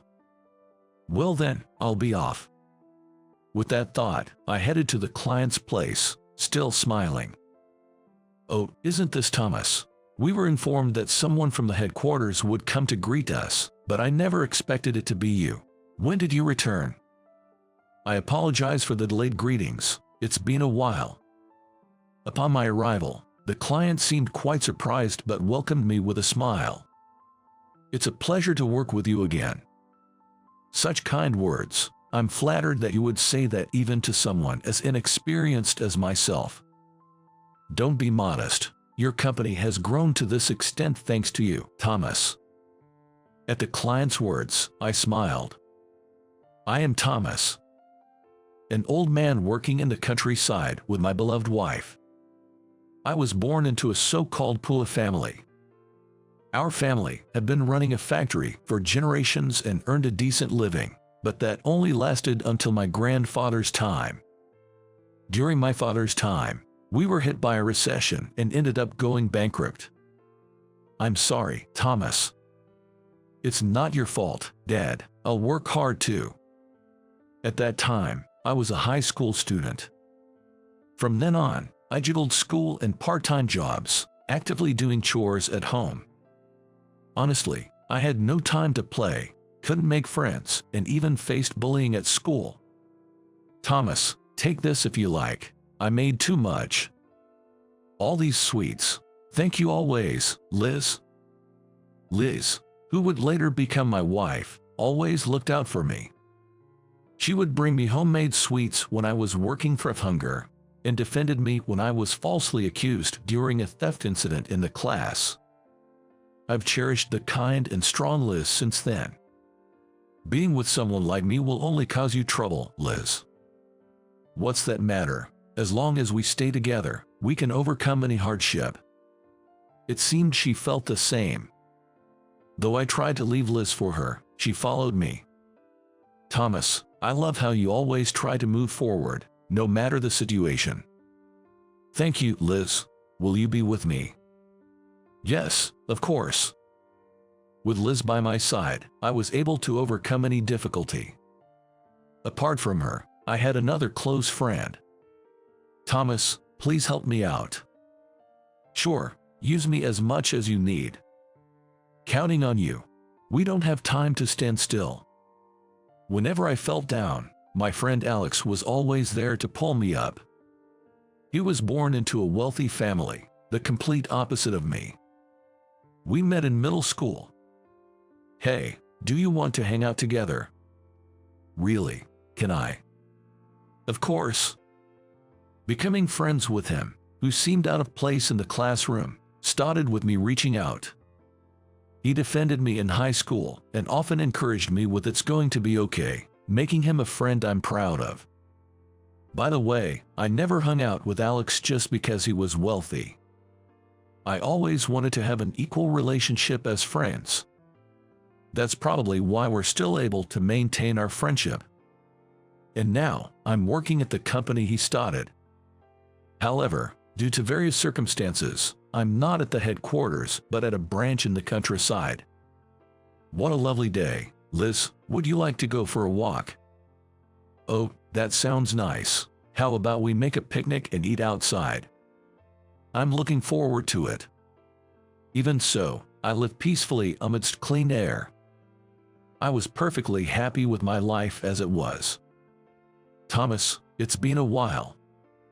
Long time. What's happened? One day, I got a message from Alex. He wanted me to come back to the headquarters soon. Could you give me a little time to think? I want to discuss it with Liz. All right, let me know once you've made up your mind. I couldn't accept it right away. The reason was simple. Both Liz and I liked our countryside life. We couldn't easily let go of this life. However, if Alex is specifically asking, there might be some issue at the headquarters. But if Alex is asking for your help, there must be something, right? I was thinking that too, but I'll be fine. Maybe it's worth going back to the headquarters for a while. After a thorough discussion with Liz, we decided to respond to Alex's call. And so, we returned to the city for the first time in 20 years. We rented an apartment for the time being and planned to sell our current house. As we packed, various memories flashed through my mind. Walking with Liz, playing with the neighborhood kids, and energizing the local festivals. It's hard to leave, isn't it? Thomas, are you done over there? Yeah, all done. Shall we go? Leaving was hard, but Liz's call prompted me to leave the house. The city, crowded with people, was honestly exhausting after a long absence. However, the variety of things in stores, different from the countryside, was refreshing and fun. I'm kind of tired. Yet, you seem to be smiling. Oh, really? Liz also seemed to be enjoying herself, which reassured me. And a few days later, I finally stepped into the headquarters. Long time no see, Thomas. Michael, it's been a while. In the lobby, I was greeted by Alex's younger brother, Michael. It turns out my new department is where he works. He was waiting here to guide me. I see, thanks, I'm counting on you. Yes, looking forward to working with you. I thanked him and entered the floor together while making small talk. Running late today, Michael. Then, a man approached Michael. He looked familiar, but I just couldn't place him. Yeah, I was guiding Thomas, who will be working in our department from today. A newbie, looks like an old man. Hey, that's rude. The man snorted dismissively and returned to his desk. Instead, Michael apologized to me. I'm sorry, Thomas. No worries. Who was he? After asking Michael, I finally learned his name. He is Jackson, a young department head and Michael's colleague. I don't mean to be rude, but is he okay? He's not a bad person. I couldn't help but sense trouble with Michael's wry smile. For the rest of the day, I greeted people here and there, checked on my future work, and went home early as it was my first day. Welcome back. How was the company? I met Michael. Michael, that's Alex's brother, right? Liz seemed nostalgic at my words. She also knows Michael. Maybe we should arrange a dinner once we settle down. Hey, Thomas, there's something I'd like to ask. What's up? I want to go to work part-time. According to Liz, she finished the housework early and got bored staying home all day. Back in the countryside, she used to take care of the kids after school. She probably dislikes having nothing to do during that time. Of course, that's fine, but promise me you won't overdo it. Yes, I promise. Liz happily started looking for part-time job listings at my words. Seeing her like this, I decided not to bring up Jackson. I can handle the company issues on my own. "Oh, good morning, Thomas." "Good morning. Oh, where's the manager?" The next day, when I arrived at work, the manager was nowhere to be seen. At my question, Michael awkwardly looked away. When I talked to some familiar colleagues, I learned that Jackson being late is quite common. And sometimes, he even leaves work to go somewhere. Why doesn't anyone say anything? And how can someone like that hold a managerial position? Well, he's the son of the executive vice president. Hearing this, I understood the sense of déjà vu from yesterday. I'm well aware of the EVP, and I had seen Jackson before I moved to the branch. The EVP is known to be strict with both outsiders and his own family. It's hard to imagine he would tolerate such behavior from his son. And technically, wouldn't you have a higher position? There are some complex circumstances involved. I'll explain more about it another time. Also, I haven't told anyone about my brother. Michael, being the president's brother, would likely have a higher status than Jackson, the EVP's son. However, Michael prefers to compete on his own merits and keeps his background hidden. "Leave him to me. After all, we started here at the same time," Michael said confidently. This gave me a hint as to why Alex called me back to headquarters. Michael has a bit of a stubborn streak and seems to harbor a sort of rivalry towards his brother, Alex. He probably doesn't want to rely on Alex. Knowing this, Alex might have placed me in this department to help out, considering my long-standing rapport with Michael. Since I've known Michael for a long time and he's fond of me, I don't mind assisting him. We started working together, discussing various matters as we went along. Chatting while working, you seem quite at ease. About an hour after work started, Jackson finally showed up. "It's not like that. How about you catch up on the work you missed? You should be teaching the old man properly. I don't want any dead weight around." Despite Jackson's immediate provocation, I just smiled wryly and kept on with my tasks. After finishing my own work, I helped Michael with his. "Thanks to you, I didn't have to do overtime today." Listening to Michael laugh, I learned that he's been taking on Jackson's workload. That's why he has to do overtime recently. It's one thing for Jackson to shirk his duties, but for Michael to accept this situation is another matter entirely. Seeing Michael's weary smile, I found myself deep in thought about what could be done. It's been about a month since I returned to headquarters, and time has passed so quickly. By then I had enough emotional leeway to look around the company. Ah, that woman. I noticed a middle-aged woman standing in front of the company, glaring towards it. She was glaring towards the company. Ah, that must be the one. I murmured to myself while observing her. After speaking only to the security, she left. The woman seems to be involved in Jackson's situation, a topic Michael had briefed me on. This matter was becoming a concern that I knew needed to be addressed. "Ah, welcome back, Thomas. You look tired. Are you okay?" "I'm fine, just a bit worn out from adjusting to the city work again. I wanted to talk to Liz about Jackson's situation, but she might be tired from her new part-time job." Bringing it up made me hesitate. "How's everything going for you, Liz?" "It's going smoothly. My colleagues at the part-time job have been really kind." I listened to Liz without talking about myself. She's intuitive, so she might have sensed something was up. Yet, she engaged in the conversation with me. I silently appreciated her for that, nodding along to her stories. One day, I was called into the president's office and had a long talk with Alex. "Sorry for the sudden call." "No worries. What's going on?" "Well, I'm thinking it's about time to take action." When I returned to the department, Michael was nowhere to be seen. It seems he was out on field visits. "Ah, damn. What a hassle. Meanwhile, Jackson was irritably fiddling with his phone. Suddenly, our eyes met as he looked up. And then, Jackson smirked.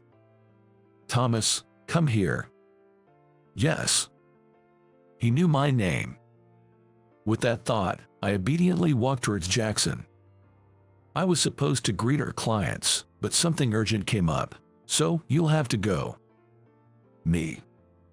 Yes. Jackson told me with a laugh. "Old man, go do the client greetings for me."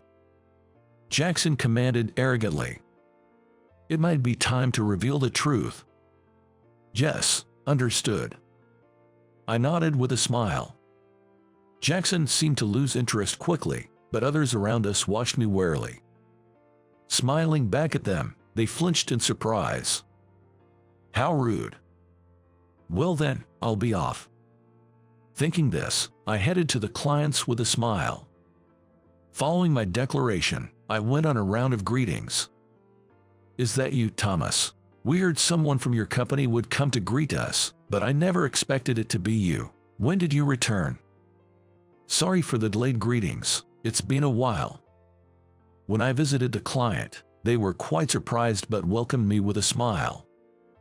By coincidence, the client was someone I had worked with several times before moving to the branch, and it was nostalgic to see they hadn't changed much. "You've really mellowed out, Thomas." "Well, I'm getting on in years." We chatted for a while and also discussed work. Eventually, we agreed on a new contract. My visit might have been the right decision. "I'm glad to be working with you again." "You flatter me. I'm honored to receive such praise, especially considering my inexperience." "Don't be modest. Your presence has significantly contributed to our growth." I smiled at the client's words. "Please, let's keep in touch, Vice President." Indeed, I hold the position of Vice President. I haven't openly revealed my identity, but long-standing employees and associates know me. I think I have more authority than the Executive Vice President. After that, I returned straight to the company. "Thomas." "Jess, I've just returned." Upon entering the floor, Jackson approached me in a fluster. It seems that after I left there, the client called, intending to speak with Jackson. He was then told, "We didn't expect the Vice President to come. We wish you had informed us beforehand." When Jackson asked what that was about, he was met with a "you don't know," and ended up feeling embarrassed. "Wait, you're really the VP?" Despite this, it seems Jackson still can't believe it. "Well, it's true that I haven't shown my face at the branch office since I started working there, and only my name is listed on the website." That's the truth. After all, Thomas is a friend of my brother. At that moment, Michael came and answered on my behalf. Then Jackson tilts his head in confusion. "Brother?" "The president, Alex, is my real brother." Jackson's eyes widen in surprise at those words, and he freezes. I then shared my own story with him. "I've found you, Thomas." Alex." Initially, I was hired at a restaurant after high school. Alex, who was planning to start his own business after graduating from college, came to that restaurant. "Thomas, please help me out." "Sure, with anything." "I'm counting on you. We don't have time to stand still." Then, he recruited me to start the business together. I became a founding member and was given the position of VP. The company, which was small at first, grew gradually, and by the time executives like Michael and the EVP joined, it had grown large enough to have several branches. By then, I had also married Liz, and I was enjoying a successful life both personally and professionally. However, trouble arose. "Alex, I'm sorry, but I have to move to the branch office with Liz. I'll miss you, but it can't be helped. I'll leave the branch office in your hands." "Sure, I've got it." So I chose to go to the rural branch office with Liz. Since then, I've been moving between branch offices from time to time, continuing my work. The VP. Wasn't there a rumor about him when we joined a company? Yeah, that's the rumored VP, and he's the mastermind behind our flagship product. Actually, our flagship product was my creation. Before my family's factory went under, I helped with the factory work while coming up with new product ideas. But before I could produce the new product myself, the factory went bankrupt. I never thought it would see the light of day. Let's bring that idea to fruition. Alex, who knew about the idea, made it a reality. Now, it has become our flagship product, which I have been directly supervising and improving at the branch office. I'm truly sorry. After hearing our story, Jackson deeply apologized to me. Seeing his demeanor, I thought to myself that he really wasn't a bad person. Now, would you both come with me for a moment? Michael suggested this, so we stopped the apologies for now and followed him. And he led us to the president's office. I've brought them both. Oh, thank you. There were Alex and the EVP. The EVP seemed to be in deep thought, but when he noticed me, he came over to apologize. I'm sorry for the trouble my son has caused. No, there's no need for you to apologize. Hearing my words, he looked towards his son, Jackson. You understand what you've done, right? Yes, I'm prepared to face any consequences. Jackson, looking remorseful, quietly awaited his punishment. Seeing him like this, Alex smiled. You'll be on probation for a while. Yes, and is there anything else? For now, that's it. Jackson was taken aback by Alex's words. Demotion, transfer, he asked, and was even more surprised when Alex shook his head. Everyone here knows the situation. The EVP has an ex-wife named Jessica. The cause of their divorce was Jessica's infidelity and mishandling of money. Moreover, she left with her lover, leaving young Jackson behind, so he was raised by his grandparents under the EVP's care. Jackson joined a company on the EVP's recommendation and quickly rose to a managerial position due to his excellent performance and Michael's endorsement. His promotion was based on merit, not simply because he was the EVP's son. My mother reached out around that time. Knowing the situation, Jackson shared his story while looking down. Jessica had been approaching Jackson for money, calling him her proud son. Lately, she had even been lying in wait in front of the company or his home. The woman I saw in front of the company the other day was Jessica. Initially, Jackson ignored her.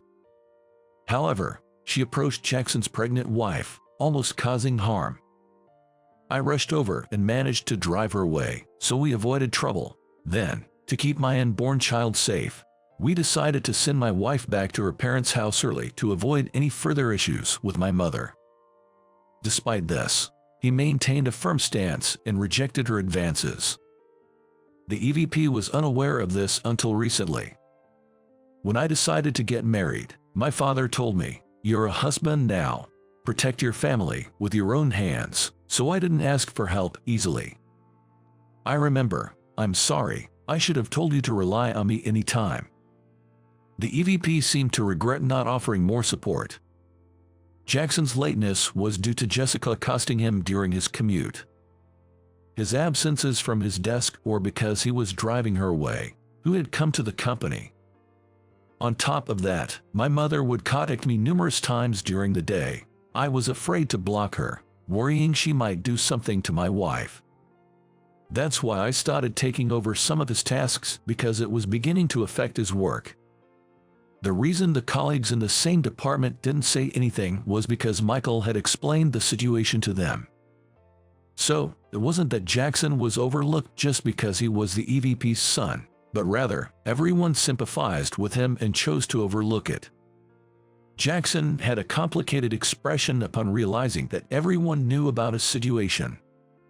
Take some time off and go be with your wife and protect her.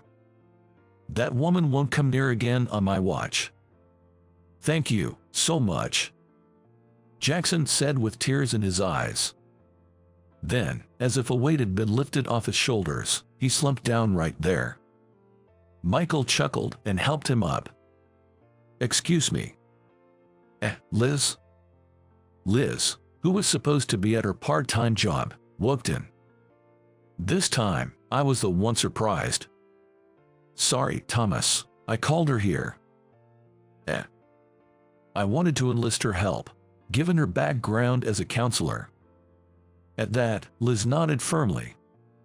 In fact, Liz had a counseling qualification and was one of the founding members. Her role was that of a corporate counselor. She was popular for her compassionate listening, and many employees were grateful to her, but this led to her getting entangled in interpersonal issues. Stay away from Liz. Thomas. An incident occurred where an employee, who had unilaterally developed feelings for her while consulting with her, tried to make a move. That employee was, of course, fired, but the traumatic experience led Liz to resign as well. Then, I requested a transfer and we moved to the countryside together.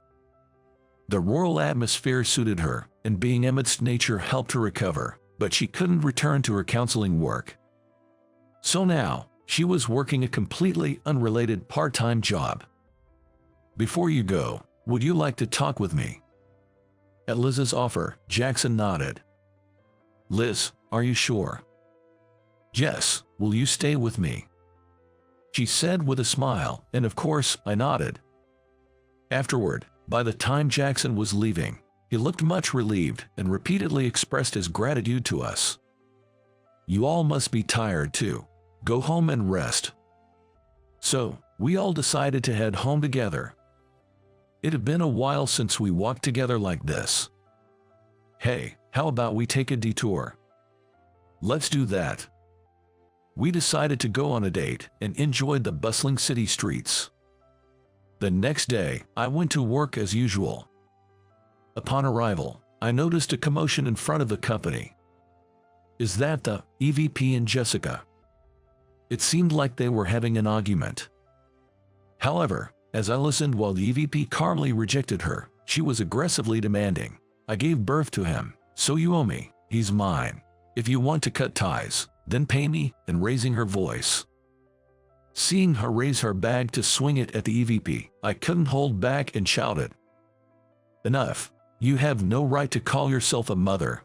Don't involve yourself with his family or this company anymore. My sternness made her flinch with a gasp. When she lost her momentum, the bag didn't hit him but knocked over a potted plant instead. Then, the police arrived, restrained her, and took her away. The demon has returned. The demon VP is still in power, huh? I heard such comments and couldn't help but give a wry smile. In the early days of the company, being young, I was strict in guiding those around me. However, I never resorted to physical violence or personal attacks. Such strictness earned me the nickname of Demon among my colleagues. From my current perspective, the nickname feels quite undesired. Thank you for your help, and sorry for the inconvenience. Not at all. The struggle with her isn't over yet. Please stay strong. Yes, thank you very much. Afterward, I entered my new workspace, the Vice President's office. The resolution of the issues in that department resulted in me receiving a private office. With Jackson and me gone, Michael took the lead, with the entire department collaborating to fill the gap. Thomas, I've come up with a new project idea. I want to hear your thoughts. That sounds good, but do you really need to come here yourself? I gave Alex a wry smile as he entered without knocking. From that point on, I dedicated myself to the new project he brought in. After some time, the project was successfully completed. Our company experienced significant growth once again. Long time no see, Thomas. Ah, Jackson, you're back today, right? Yes. By that time, Jackson had been reinstated at work after his suspension. His child was also safely born. As for Jessica, she was arrested for property damage after knocking over a potted plant and for resisting arrest when she made a scene with the police. My father arranged for a lawyer to get a restraining order against her and to sue for damages for everything she's done to me. This way, she won't be able to show her face to us ever again. Jackson mentioned that this incident led to a thorough discussion with his father. They promised to communicate and support each other more as father and son. My father is completely smitten with his first grandchild. He never shows that stern face in front of the kid. Seeing Jackson laugh so freely, I felt relieved too. Alex and Michael's relationship also changed. Michael was being stubborn because I was treating him like a child. Alex reflected and changed the way he treats him. By supporting Michael, I believe I helped improve their relationship. However, it seems they are not exactly like close brothers, but rather like good rivals at work. Someday, I'll start my own thing and headhunt Thomas. That's not happening. Thomas is mine. They were bantering like this recently. Well, since both were lively and engaged, I thought it was all good. The other day, I was thanked by a senior coworker. That's great. Liz and I continue to do well. Recently, Liz was offered a full-time position from her part-time job. She was happy to be relied upon as an individual, not just as a counselor. I vowed to support her fully, both emotionally and physically. Thomas, shall we go for a walk soon?